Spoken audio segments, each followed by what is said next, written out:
लोक आशीर्वादित झाले? गरज आहे ना आम्हाला बदलण्याची?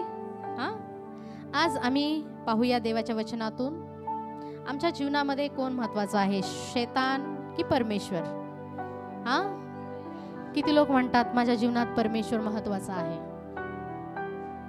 आणि किती लोक म्हणतात की यस, थोडा परमेश्वर आणि थोडा शैतान चालेल, नाही का?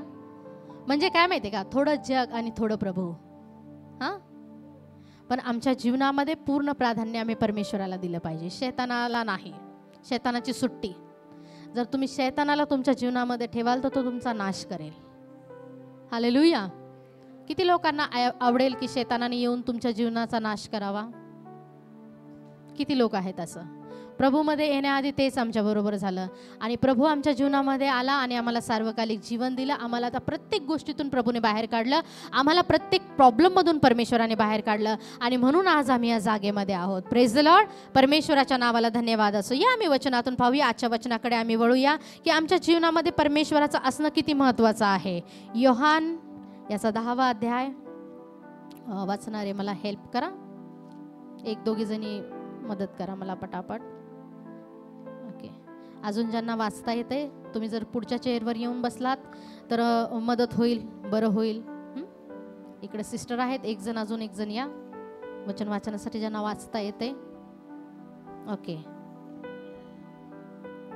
ओके. योहान 10 आणि 10. चोर येतो तो केवळ चोरी, घात व नाश करायला येतो. मी तर त्यांना जीवन प्राप्ती व्हावी व ती विपुलपणे व्हावी म्हणून आलो आहे. Praise the Lord. हालेलुया. या ठिकाणी 2 व्यक्तीबद्दल सांगितलेलं आहे, एक प्रभूबद्दल आणि एक शैतानाबद्दल. पहिला आहे की चोर. चोर कोण आहे माहितीये का? शैतान. हा चोर जो आहे ना, हा फार वाईट आहे. हा आमच्या जीवनामध्ये नाही आला तर खूप बरं आहे. चोर येतो तेव्हा तुम्हाला सांगून येतो का मी उद्या येणार आहे तुझ्या घरी, सगळे दरवाजे उघडे ठेव? नाही सांगून येत. तो घर फोडतो, भिंत फोडतो, दार तोडतो, काय त्याला वाटेल तो करतो. आणि जे आपलं मौल्यवान आहे तो आपल्या घरातून, आपल्या जीवनातून तो काय करतो? हिरावून घेतो, काढून घेतो. आणि मग तो येतो, जर त्याला तुम्ही पाहता तर तो तुम्हाला घात करण्याचा प्रयत्न करतो, तो तुमच्यावर हल्ला करण्याचा प्रयत्न करतो, तो तुमचा नाशही करून जातो जर तुम्ही त्याच्याशी प्रतिकार करताय तर. पण मला तुम्हाला सांगू द्या, हा जो चोर आहे ना, शैतान, हा आज टपू नये कोणाला गिळावं, कोणाला फाडावं. पण काय तुम्ही त्या चोराला संधी जर देत आहात, तो नक्कीच तुमच्या जीवनामध्ये एंट्री करेल. तो नक्कीच तुमच्या जीवनाचा नाश करण्यासाठी तो तयार आहे. तो टपून बसलेला आहे, तो शोधत फिरत आहे की कोण परमेश्वराच्या आज्ञेचं पालन करते, कोण त्याचं उल्लंघन करते. जर आम्ही त्याच्या आज्ञेचं उल्लंघन करतो तर 100% शैतानासाठी दार ओपन आहे. पण जर आम्ही देवाच्या भयामध्ये चालणारे लोक आहोत, त्याच्या आज्ञा पाळणारे लोक आहोत, तर शैतानाची मजाल नाही आमच्या जीवनामध्ये येण्याची. हा जो शैतान आहे हा फक्त आमचं भौतिक नुकसान करत नाही, हा आमच्या जीवनामध्ये येतो त्यावेळेस आम्हाला शरीराला पण इजा देतो. चोर येतो पुष्पगुच्छ घेऊन येतो का? त्याच्या हातामध्ये हत्यार असतात, चाकू असतो, काय XYZ जे हत्यार त्याला पाहिजे ते. कारण त्यालाही भीती आहे की समोरचा माझ्यावर देखील हल्ला करू शकतो. हालेलुया. Praise the Lord. चोराला भीती आहे. म्हणजे काय माहिती आहे का, शैतान पण घाबरतो. नीट लक्ष द्या. चोराला भीती आहे की माझ्यावर हा उलटा प्रतिकार करू शकेल, म्हणून तो हत्यार ठेवतो. पण परमेश्वराने एक सामग्री आम्हाला दिलेली आहे, ती जर आम्ही धारण करतो, ती जर आमच्याकडे आहे, तर आम्हाला चोराला घाबरण्याची गरज नाही. आम्ही त्याच्यावर प्रतिकार करण्याचं सामर्थ्य प्रभूने आम्हाला दिलेलं आहे. हा चोर कोण आहे? जो नेहमी नेहमी डुंकावत राहतो देवाच्या लेकरांच्या जीवनामध्ये. हा शैतान आहे. हा ओळखीचा आहे, काही नवीन नाहीये. पण बऱ्याचदा आम्ही या चोराला घाबरतो, नाही का? आम्ही पळतो. पण पळू नका, तुम्ही त्याला अडवा आणि त्याच्याशी लढा. ती ताकद परमेश्वराने दिलेली आहे. चोर येतो तो काय करण्यासाठी येतो? घात करण्यासाठी, नाश करण्यासाठी आणि चोरी करण्यासाठी. 3 गोष्टी आमच्या जवळून येतो. काय काय नेतो? पहिले तो चोरी करतो, दुसऱ्यांदा काय करतो? घात करतो आणि तिसऱ्यांदा काय करतो, डायरेक्ट नाश करतो. पण त्याच ठिकाणी दुसरं एक व्यक्ती आहे, ती जर आमच्या जीवनामध्ये आली तर ती काय घेऊन येते आमच्या जीवनामध्ये? जीवन घेऊन येते. फक्त जीवन नाही, बायबल आम्हाला सांगतं की ती विपुल जीवन आमच्यासाठी घेऊन येते, भरपूरीचं जीवन आमच्यासाठी घेऊन येते. ती व्यक्ती कोण आहे? प्रभू येशू ख्रिस्त.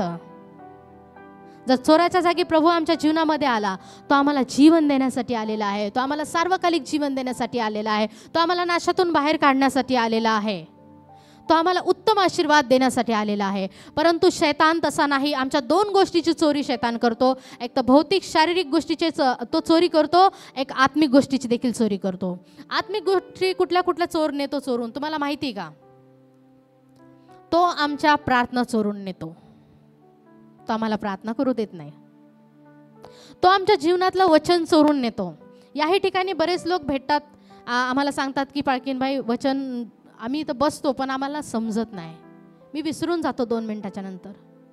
शैतान चोरून नेतो देवाचं वचन, कारण सगळ्यात मोठं सामर्थ्य देवाच्या वचनात आहे.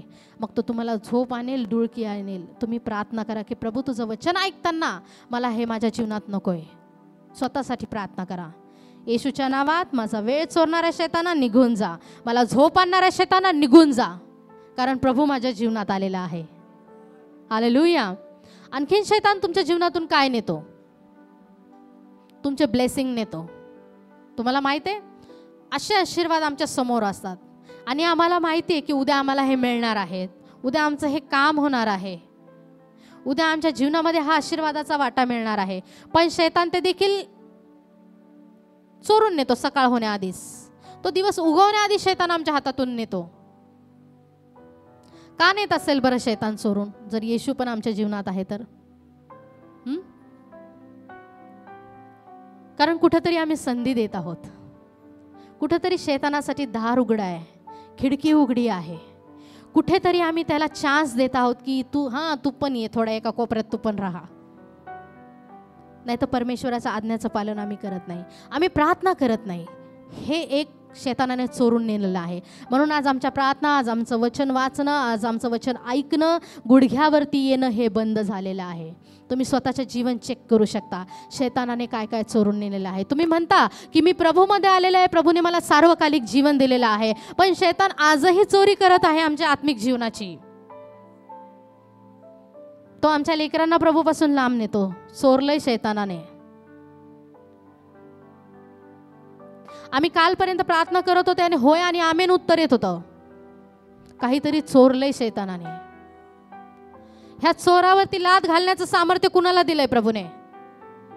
कुणाला दिलंय? दिलंय का तुम्हाला? कुणाला दिलंय? मला दिलंय. मी जोरात घालत असते एकच, आणि तेच करायचंय. पुन्हा त्याने तुमच्याकडे डुंकून पाहिलं नाही पाहिजे. ती अथॉरिटी परमेश्वराने आम्हाला दिलेली आहे. पण केव्हा जेव्हा आम्ही देवाच्या आज्ञेत राहू, त्याच्या वचनाप्रमाणे जीवन जगू, आम्ही त्याच्या मार्गावर नीट चालू, आम्ही प्रार्थना करणारं बनू, आम्ही बायबल वाचणारं व्यक्ती बनू, आम्ही देवाच्या मार्गावरती चालणारं बनू, आम्ही त्याच्या वाणीला ऐकणारं बनू, आम्ही देवाला प्रथम स्थान देणारं व्यक्ती बनू, तेव्हा शैतानाची मजाल नाही आमच्या जीवनामध्ये येण्याची, तेव्हा शैतानाची मजाल नाही आमच्या आत्मिक आशीर्वाद चोरण्याची. त्याची सुट्टी होणार आहे. पण केव्हा जेव्हा तुम्ही देवाच्या हातात पडाल त्यावेळेला. Praise the Lord. आज आम्हाला गरज आहे परमेश्वराच्या हातामध्ये पडण्याची, आणि प्रभू आम्हाला एक बेस्ट जीवन देण्यासाठी आलेला आहे. एक चांगलं जीवन परमेश्वर आम्हाला देतो, पण आम्ही त्या उत्तम आशीर्वादांकडे लक्ष लावत नाही. आमचं लक्ष फक्त शैतान घाल्ला करणार, हा त्रास होतोय. फोकस शैतानाकडे करू नका, फोकस प्रभूकडे करा. तुमच्या डोळ्यासमोर प्रभू ठेवा, शैतान ठेवू नका. या 2-3 दिवसामध्ये बहीण आम्हाला सांगत होती की सिस्टर, मी आधी खूप वचन वाचायची, खूप बायबल वाचायची. बायबल असं हातात घेतलं की एखादा भूक लागलेला व्यक्ती आहे ना, खूप भूक लागली ज्याला, तो कसं ना बायबल वाचतो. आणि बरोबर आहे, जो प्रार्थना करणारा आणि बायबल वाचणारा व्यक्ती ना, त्याला माहिती आहे. एक दिवस जर प्रार्थना करू नका, बायबल वाचू नका, तेव्हा का कसा बेचैन होऊन जातो. आणि त्या तसं म्हणत होत्या की मी पहिले बायबल जरी हातात घेतलं तर असं वाटायचं मी त्याला किती वाचू, पण आज मी बायबल घ्यायची मला इच्छाच होत नाही, मी फक्त मोबाईल घेते. शैतानाने तुमचा वेळ चोरलाय बायबल वाचण्याचा. शैतान फक्त काय चोरतो माहिती आहे का? ह्या जर सगळ्या गोष्टीने ह्याने तुमचा वेळ पण चोरतो शैतान. घे मोबाईल, बायबल कशाला घेते, त्याच्यात बघ. आणि मग आम्ही देवाचा वेळ मोबाईलला देतो. सगळ्यात मोठा हत्यार आज लोकांकडे झालंय मोबाईल.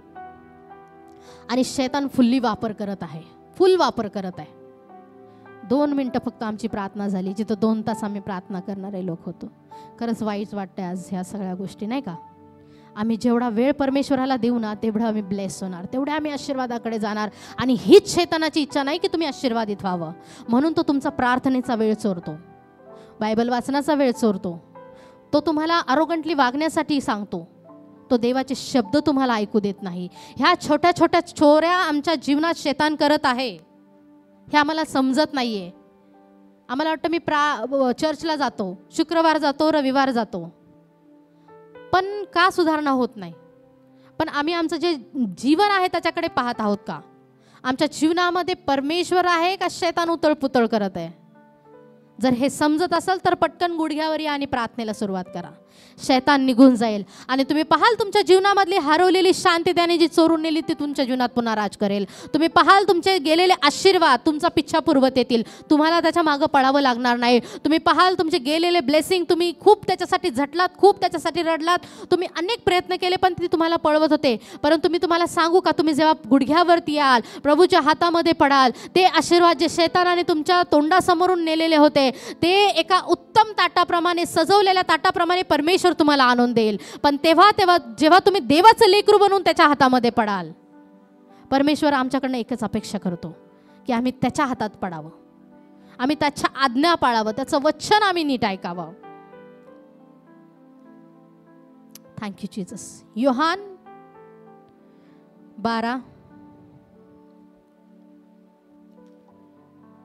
12:47. आणि जो कोणी माझे वचन ऐकतो पण ती पाळत नाही, त्याचा न्याय मी करत नाही. कारण मी जगाचा न्याय करण्यासाठी नव्हे तर जगाचे तारण करण्यासाठी आलो आहे. बस प्रेज द लॉर्ड. या ठिकाणी प्रभू काय सांगत आहे? जो माझी वचने काय करतो? ऐकतो पण पाळत नाही. वचन तर ऐकतोय पण वचन पाळत नाही. प्रभू काय म्हणतो? मी त्याचा न्याय नाही करणार, मी त्याच्यावर ऑब्जेक्शन घेणार नाही. तुला इच्छा दिली आहे, तू निवड, तुला काय निवडायचंय? तुला वचन पाळायचंय का वचन सोडायचंय? पास्टर पण तुमच्यावर ऑब्जेक्शन घेऊ शकत नाही. तुम्हाला वचन फॉलो करायचंय का वचन नाही फॉलो करायचंय? पण प्रभू काय म्हणतोय? मी या जगामध्ये कशासाठी आलेलो आहे? वाचा सिस्टर. तारण देण्यासाठी. कोणाला? त्या लोकांना ज्यांच्याकडे तारण नाही, ज्यांच्याकडे सार्वकालिक जीवन नाही, त्या लोकांना प्रभू तारण देण्यासाठी आलेला आहे. हालेलुया. 2 लोक या जगामध्ये आहेत जे पहिला आहे तो चोर. चोर कोण आहे? आमच्या ओळखीचा पाहुणा जो शैतान, जो आमचा नाश करण्यासाठी आलेला आहे. परंतु प्रभू येशू ख्रिस्त तारण देण्यासाठी आलेला आहे जगामध्ये. जे हरवलेले आहेत त्यांना शोधण्यासाठी आलेला आहे प्रभू. हालेलुया. तुम्ही देवाच्या आज्ञा पाळा. तुम्ही आज्ञा मोडणारे जर लोक आहात तर शैतान नक्की तुमचा नाश करणार. प्रभू म्हणतो मी तारण देण्यासाठी आलोय. फॉलो करायचं का नाही करायचं तर तुमचं आहे. आमचं जीवन त्यावर आशीर्वादित व्हायचं की नाही व्हायचं हे त्याच्यावर डिपेंड आहे. जर आम्ही देवाची वचन पाळतो, कारण देवाच्या वचनामध्ये प्रत्येक आशीर्वाद आहे, देवाच्या वचनामध्ये प्रत्येक प्रश्नाचं उत्तर आहे. वचन हे जीवन आहे. जर त्या वचनाला आम्ही इग्नोर करतो तर आमचा काय फायदा ना? पण देवाच्या वचनाला जर आम्ही पाळतो, ऐकतो आणि पाळतो तर तो व्यक्ती आशीर्वादित आहे. तो व्यक्ती उंच केला जाईल. त्या व्यक्तीला प्रभू आशीर्वादित करेल. त्या व्यक्तीचा सन्मान होईल. त्या व्यक्तीला शैतान घाबरेल आणि त्याच्यापासून पळून निघून जाईल. पण तुम्ही देवाच्या आज्ञेचं उल्लंघन कराल तर नक्कीच तो तुमच्या जीवनाला नाश करेल. नक्कीच तो तुमच्या जीवनामध्ये ब्लेसिंग चोरून घेईल. हालेलुया. Praise the Lord. शैतान आपल्या जीवनामध्ये उतळपुतळ करतो आणि तो, मी तुम्हाला खरं सांगू का, तो जगातल्या लोकांकडे कमी पण प्रभूवर विश्वास ठेवणाऱ्या लोकांच्या जीवनात जास्त डुंकावतो. तो पाहतो, त्याला तिथंच साफसूफ मिळतं, तीच जागा स्वच्छताला आहे. तो सोडून जातो, पुन्हा येतो आणि बघतो. पण आमच्या जीवनामध्ये जर प्रभू नाही, प्रभूला स्थान नाही, प्रभूच्या योजनांना जागा नाही, प्रभूच्या आज्ञेंना जागा नाही, तर शैतान नक्कीच त्याचा सगळा जो बोरा बिस्तर आहे, जो घाणेरडा आहे, जो चुकीचा आहे, तो आमच्या जीवनात पुन्हा घेऊन येतो. पुन्हा त्याला संधी आहे. केव्हा? जेव्हा आम्ही देवाचं वचन पाळत नाही. ऐकतो तर खरी, पण पाळायचं नाही. अशांसाठी ब्लेसिंग नाहीत. ते तुमच्या समोरून जातील, पण क्षणार्धात ते गायब होतील ब्लेसिंग. तुम्ही कितीही कमवा, तुम्ही कितीही जमा करा, तुम्ही किती आटापिटा करा, तुम्ही कितीही वेळ कामाला द्या, पण तुमच्याकडे जर थोडा आहे आणि तुमच्या जीवनात जर प्रभू आहे, तुमच्या जीवनात जर देवाच्या वचनाचं आज्ञापालन आहे, तुमच्या जीवनात जर परमेश्वराला प्रथम स्थान आहे, तर आशीर्वाद तुमचे कुठेच जाणार नाही. परमेश्वर शैतानाला तुमचे आशीर्वाद चोरू देणार नाही. परमेश्वर तुमच्या समोरून त्याला धमकावून लावेल, तो त्याला पळवून लावेल. हे माझ्या लेकराचं आहे. स्टॉप. देवाचं कुंपण त्या ठिकाणी आम्हाला येतं. आमच्या आशीर्वादांना देवाचं कुंपण येतं. तुम्हाला माहिती आहे का? आमच्या आशीर्वादांना देवाचं कुंपण असतं. किती लोक म्हणतात की मला माहित आहे माझ्या आशीर्वादाला देवाचं कुंपण आहे. कुंपण किती लोकांनी पाहिले? कुंपण काही जण असे बघतात की पहिल्यांदाच मी ते शब्द बोलत आहे. कुंपण किती लोकांना माहिती आहे? वॉल कंपाऊंड सगळ्यात स्टँडर्ड शब्द. हां, गेट असतं, सगळीकडून वळवलेलं असतं कुंपण. हां, गावाकडे असणाऱ्या लोकांना माहिती आहे कुंपण, नाही का?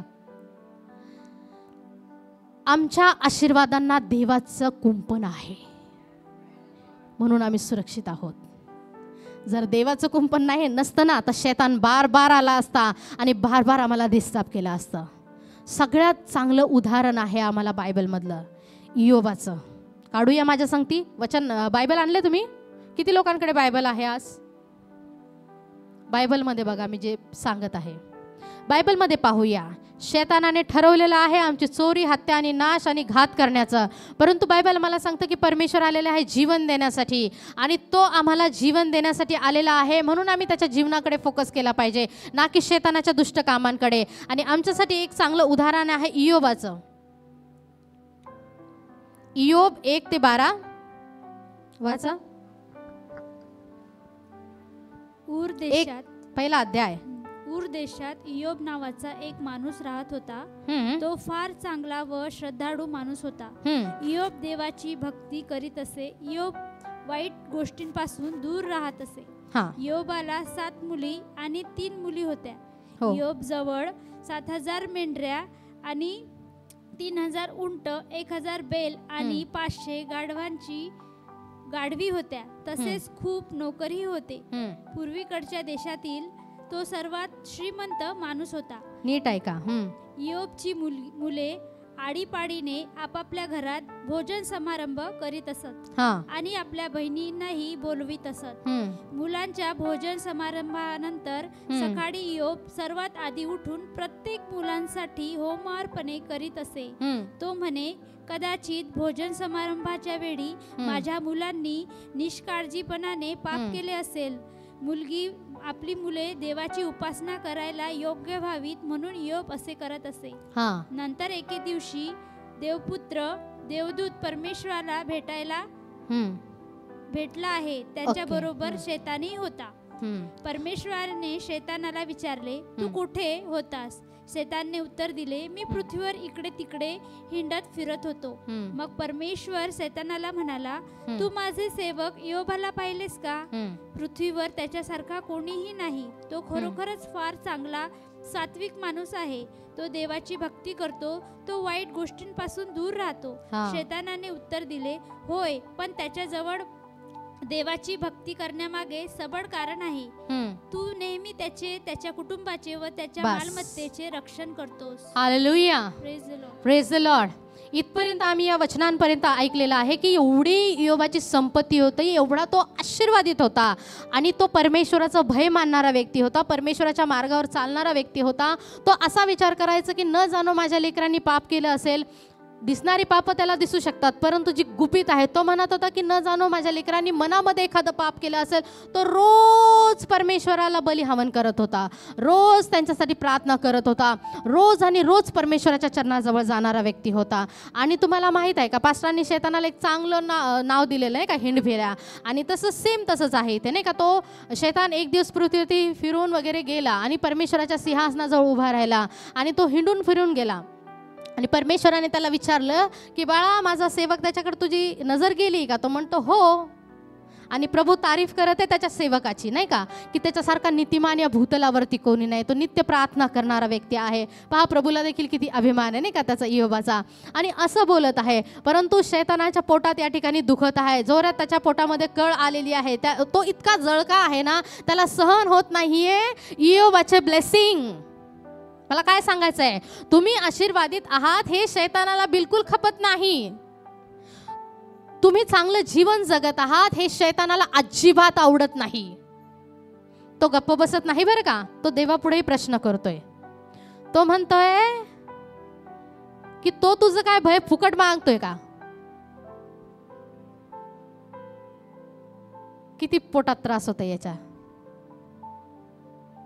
एक इयोब, फक्त एक, बाकी त्याच्या मागे किती जाणारे असतील, पण हा परमेश्वराचं भय धरणारं लेकरू होतं. प्रभूने त्याला इतकं ब्लेसिंग केलेलं होतं, खूप आशीर्वादित हा व्यक्ती होता. आणि शैतान देवाच्या सिंहासनाजवळ जाऊन उभा राहिला. त्यास परमेश्वर सांगते, माझा सेवक इयोब, ह्याच्याकडे तुझी दृष्टी गेली का? रोजच जात असेल ना, तो फिरतच होता, हिंडफेराच होता, या गल्लीतून त्या गल्लीत, याच्या एरियामधून त्याच्या एरियामध्ये, यांच्या घरातून त्यांच्या घरामध्ये, सगळीकडे. परंतु जे त्याचे आहे त्याला काही फरक पडत नाही. जे परमेश्वराचे आशीर्वादित लोक आहे ना, 100% त्यांच्याकडे जातो शैतान. आणि त्या ठिकाणी तो परमेश्वराला काय म्हणतो माहिती आहे का? वाचा बरं पुढचं वचन वाचा सिस्टर. तोच त्याचे घर व त्याचे सर्वस्व ह्या भोवती. 9 वचन. शैतानाने परमेश्वराला उत्तर दिले की इयोब देवाचे भय काय फुकट बाळगतो का? फुकट बाळगतो का? आज फुकट काय काय मिळते? काहीच नाही. शैतान काय म्हणतोय, इयोब काय परमेश्वराचं भय फुकट बाळगतो का? तो काय बाळगतो, काय करतो? वाचा. तो त्याचे घर व त्याचे सर्वस्व ह्या भोवती तू कुंपण घातले आहेस ना. काय झालंय? तू त्याचं घर आणि त्याच्या सर्वस्वाला, सर्वस्व या शब्दाचा अर्थ काय माहिती? सर्व गोष्टी, प्रत्येक गोष्टीला काय झालेलं आहे? कुंपण घातलेलं आहे. ज्या ठिकाणी कुंपण घातलं जातं ना, आत कोणी जाऊ शकत नाही आणि आतून बाहेर कोणी येऊ शकत नाही, जोपर्यंत आपण ते कुंपण सरकत नाही की ते गेट बाजूला करत नाही तोपर्यंत. आणि परमेश्वर काय म्हणते, शैतान काय म्हणते की तो त्याच्या घराला कुठं कुठं कुंपण घातलेले परमेश्वराने. परमेश्वर आपल्या कोणत्या कोणत्या गोष्टीला कुंपण देतो? बोला. घराला, सर्वस्वाला, आपल्या लेकराला, आपल्या धनसंपत्तीला, आपल्या गुराढोरांना परमेश्वर कुंपण देतो. आपल्या हातातील कामाला, आपल्या घरातील जे वस्तू आहेत, स्वयंपाकघर आहे, त्याला देखील परमेश्वराचं कुंपण आहे. तुम्हाला माहिती आहे का? कितीतरी लोकांच्या घरात धान्य येतं पण ते पुरतच नाही. आम्हाला थोडक्यामध्ये भरपूर होतं. हे परमेश्वराचं कुंपण आहे, ब्लेसिंग आहेत परमेश्वराचे. आणि हे शैतानाला खपत नाही. शैतान काय म्हणतो, फुकट थोडी आहे बाबा, तू त्याला कुंपण घातलंयस ना, मग मी कसा एंट्री करू, कसा त्याचा नाश करू? तू आहेस ना, तुझ्या पुढे मी थोडी जाऊ शकतो. तू त्याच्या सर्वस्वाला, त्याच्या घरादाराला, त्याच्या लेकराला, त्याच्या पूर्ण संपत्तीला तू कुंपण घातलेला आहे, म्हणून तो तुझं भय धरतोय. पुढे तू आपला हात पुढे करून त्याच्या सर्वस्वास लावून तर पहा. शैतान इतका चालाक आहे ना, तो परमेश्वराला उचकून देत आहे की इयोबाला तू काय कर, तू फक्त ते कुंपण काढ तर खरी, मी कसा सत्यानाश करतो. हालेलुया. तू सरक ना बाजूला, एका मिनिटात त्याला धुळीला उडवतो, लावून टाकतो. तुझं कुंपण आहे म्हणून मी एंट्री करू शकत नाही. आज मला हे सांगायचं आहे की आमच्या घराला, आमच्या लेकरांना, आमच्या परिवाराला देवाचं कुंपण असणं महत्वाचं आहे. जर देवाचं कुंपण नाही तर शैतान चोर करण्याला येतो, तो टपून बसलेला आहे. तो तुमचा नाश करण्यासाठी येणार आहे. काय देवाचं कुंपण तुमच्या घराला आहे का? तुमच्या सर्वस्वाला देवाचं कुंपण आहे का? तुमच्या हातातील कामाला देवाचं कुंपण आहे का? कमवतोय, टाकतोय पिशवीत, झोळी फाटकी आहे, पडतात खाली, शैतान नेतोय वेचून. याला चोरी म्हणतात. जे दिसत नाही आम्हाला कुठे जाते. Hallelujah, hallelujah, praise the Lord. आमच्या अवतीभोवती आमच्या घराला परमेश्वराचं कुंपण असणं किती महत्त्वाचं आहे. त्याच अध्यायामध्ये आम्ही जेव्हा पुढे पाहतो, इतकं सगळं परमेश्वराने त्याला दिलेलं होतं. इयोबाला भरपूर होतं, खूप श्रीमंत तो व्यक्ती होता, त्याच्यासारखा श्रीमंत कोणीही नव्हता. परंतु बायबल आम्हाला सांगतं, जेव्हा परमेश्वर त्याचं जवळचं कुंपण काढतो, परमेश्वर परमिशन देतो की चल बघू. पण मी तुम्हाला सांगू, पूर्ण अध्यायामध्ये असं लिहिलं की इयोबाने परमेश्वराविरुद्ध एक शब्द पण बोलला नाही. सगळे आशीर्वाद शैतानाने त्याचे चोरून नेले. सगळे आशीर्वाद त्याच्यापासून हिसकावून नेण्यात आले. सगळे, काहीच राहिलेलं नव्हतं. इवन त्याची त्वचा देखील इतकी भयानक झाली होती की तो खापरांनी खाजवत होता नंतर. पण त्याने परमेश्वराविरुद्ध कधी कुरकुर केली नाही. त्याने शैतानाला आपल्या जीवनात चान्स दिला नाही. आपल्या जिभेने आम्ही अनेक वेळा एखादी गोष्ट झाली नाही की आम्ही तर किती वर्षापासून चर्चला चाललो, आम्ही सुरू करतो. हे शैतानासाठी तुम्ही दार ओपन करत आहात. आम्ही कुजबूज करायला लागतो. आम्ही परमेश्वराला कंप्लेंट करायला लागतो. आम्ही देवाविरुद्ध भांडतो, त्याला भांडतो अक्षरशः. काही लोक मला भेटतात, म्हणतात आम्ही भांडलो प्रभूला, फार मोठं काम केलं. नका भांडू, पारखू द्या प्रभूला. तुम्हाला देखील तुम्हीच पारखायचं का त्याला? हा, हालेलुया. सोनं जसं अग्नीच्या भट्टीत टाकलं जातं आणि तेव्हा त्याची पारख होते की खरंच हे सोनं आहे आणि शुद्ध सोनं आहे. पण ते जर भट्टीत टाकलं जात नाही, ते खरं आहे की खोटं आहे हे कसं कळणार ना? सेम आमचं आत्मिक जीवन आहे. परीक्षारूपी भट्टीमध्ये जाऊ द्या, पण परमेश्वराविरुद्ध कधीच बोलू नका, कधीच नका, कधीच नका. शैतानाला तुमच्या जीवनामध्ये काम करू देऊ नका. टिकून राहा. जर तुम्ही टिकून राहाल तर येणारे जे आशीर्वाद आहेत ना, जे इयोबाला मिळालेले आहेत, ते तुमचे असतील. ते तुमच्या जीवनामध्ये त्या परमेश्वर घडून आणेल. Praise the Lord. पण तुम्ही तुमचे जर पाय तिथे लटपटू देताल, टिकणार नाही.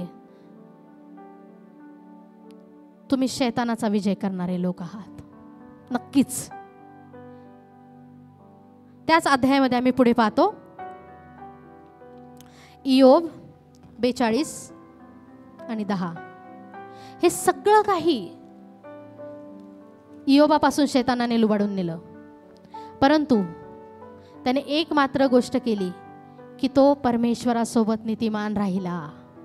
तो परमेश्वरावर विश्वास ठेवून राहिला. तो परमेश्वराला नेहमी आपल्या जीवनामध्ये त्याने प्रथम ठिकाणी ठेवलं.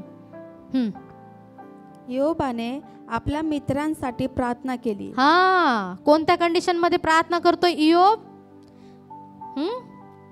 त्याची स्थिती तुम्ही पाहिली का?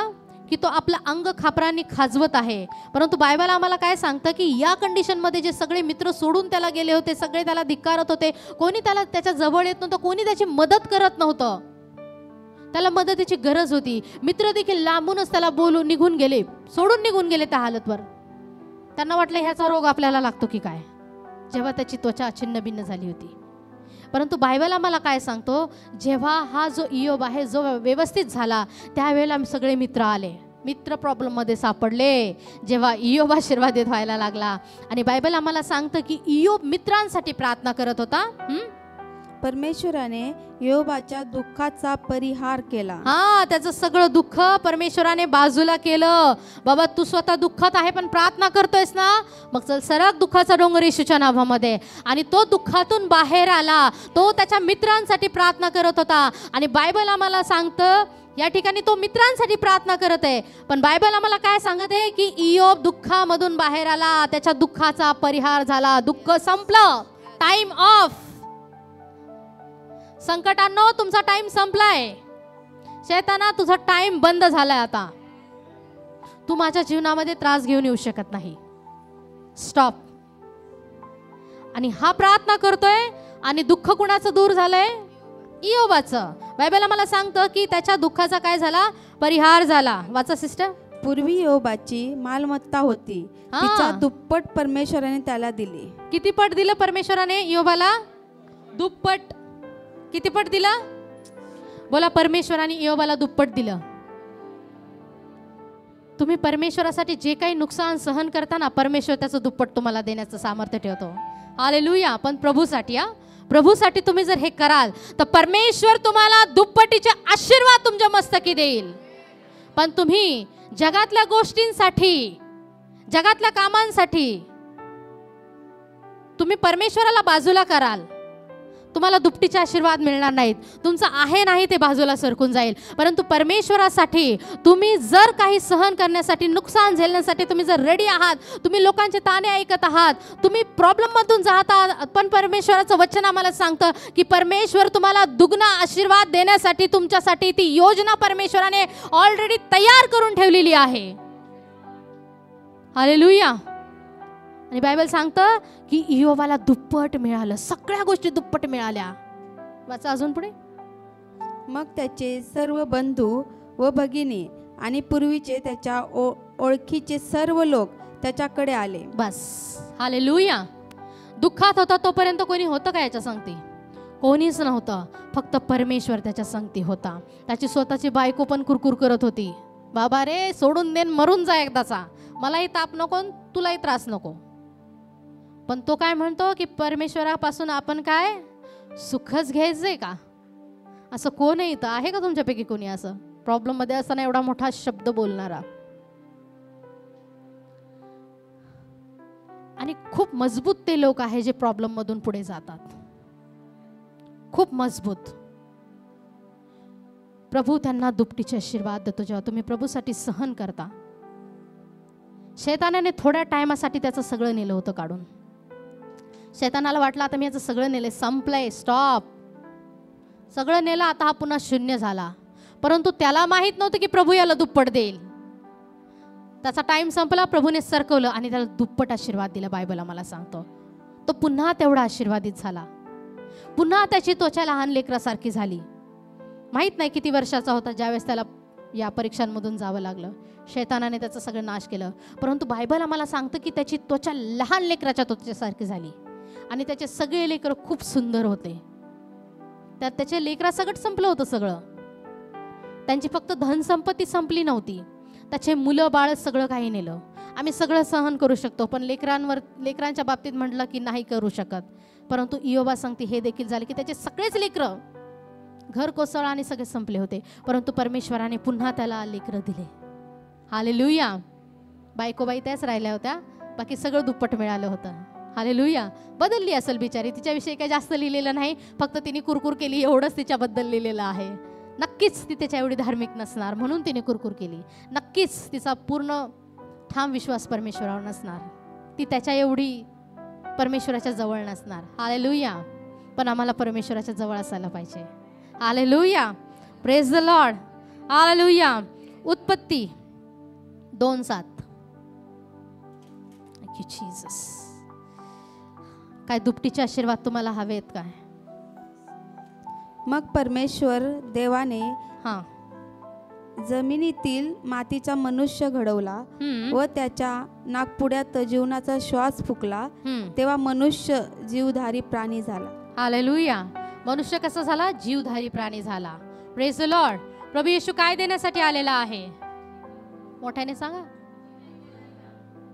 2 उत्तर ऐकायला आले मला. काय देण्यासाठी आला? जीवन, बहुतायतचं जीवन देण्यासाठी आला. चोर कशासाठी आलाय?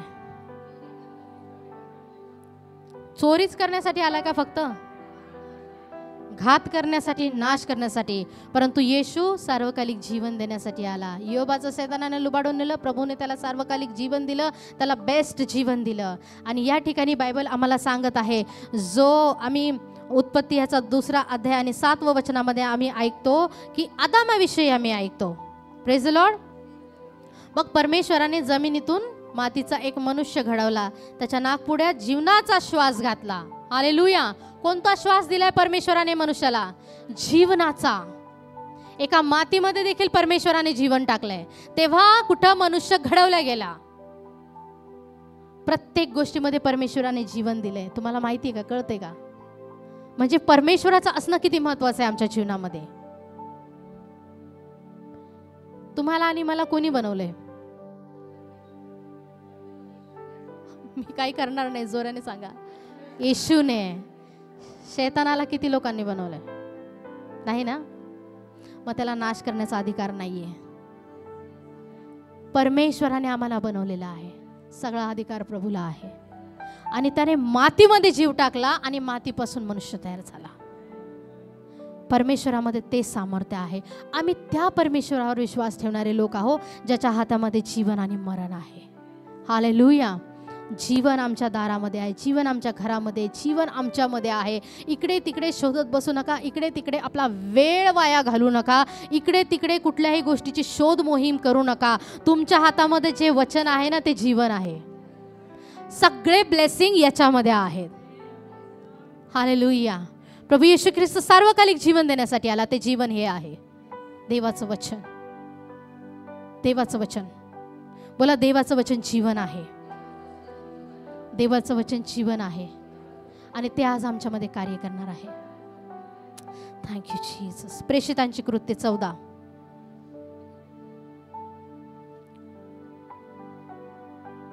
Thank you Lord.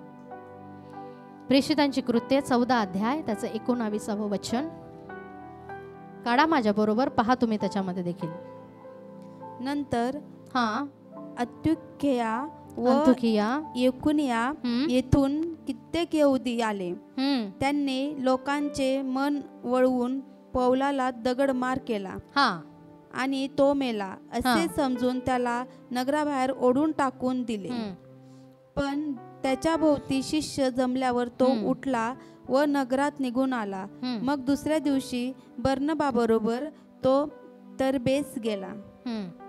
Praise the Lord. इथे एक घटना घडलेली आहे. प्रभूचा सेवक आहे पॉल आणि त्याच्या संगती ही घटना झालेली आहे.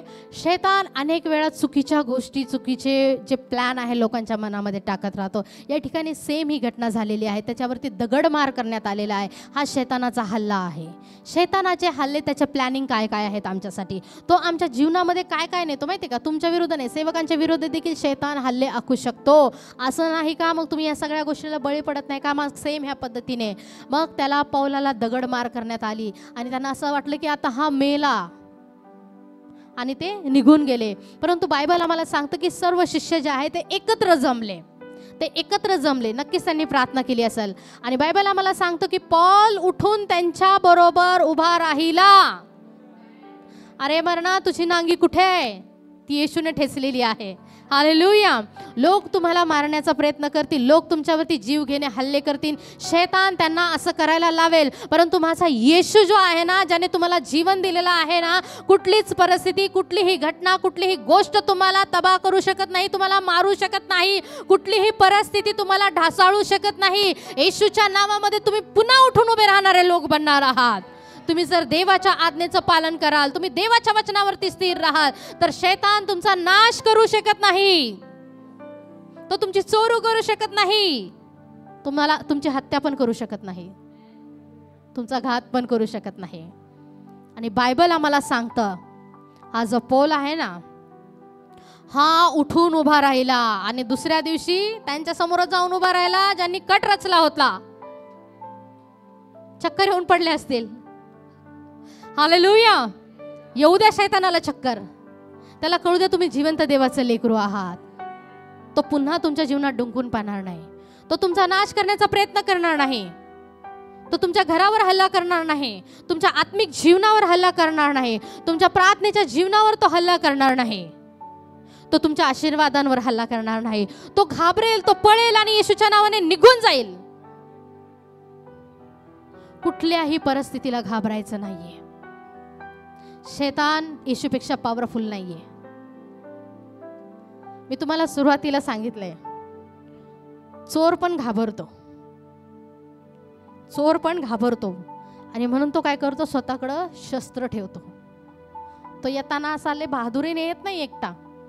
तो घाबरत घाबरत कुठून शिरेल मी, कुठून थोडीशी फट उघडी आहे, कुठून मी कडीला हात घालू शकतो, कोणता दरवाजा मी तोडू शकतो, कोणती काच मी फोडू शकतो, हे आमच्या जीवनाला तो पाहतो. कुठून एंट्री करू, जिथून त्याला एंट्री मिळेल त्यांच्या जीवनात तो सत्यानाश करण्यासाठी जाईल. पण तुम्ही जर तुमच्या जीवनामध्ये येशूची शस्त्र सामग्री धारण करलेले लोक असाल तर तो येणार नाही, तो पळून जाईल. त्याला समजेल का हा माझ्यापेक्षा बलाढ्य व्यक्ती आहे. प्रभूमध्ये तितकं स्ट्रॉंग तुम्हाला बनायचं आहे. तुम्हाला रोज प्रार्थना करणारा व्यक्ती बनायचं आहे. तुम्हाला रोज प्रभूच्या चरणाजवळ बसणारा व्यक्ती बनायचं आहे. आणि जे सार्वकालिक जीवन तुम्हाला मिळालेलं आहे ते ह्या जगामधल्या लोकांना द्यायचं आहे. कारण येशू ह्या जगामध्ये तारण्यासाठी आलेला आहे. तारण म्हणजे काय माहिती का? सार्वकालिक जीवन, पापापासून बचाव, नाशापासून बचाव, शैतानापासून सुटका, हे तारण आहे. या आपल्या जागेवर उभे राहूया. आज शैतानाच्या योजनांना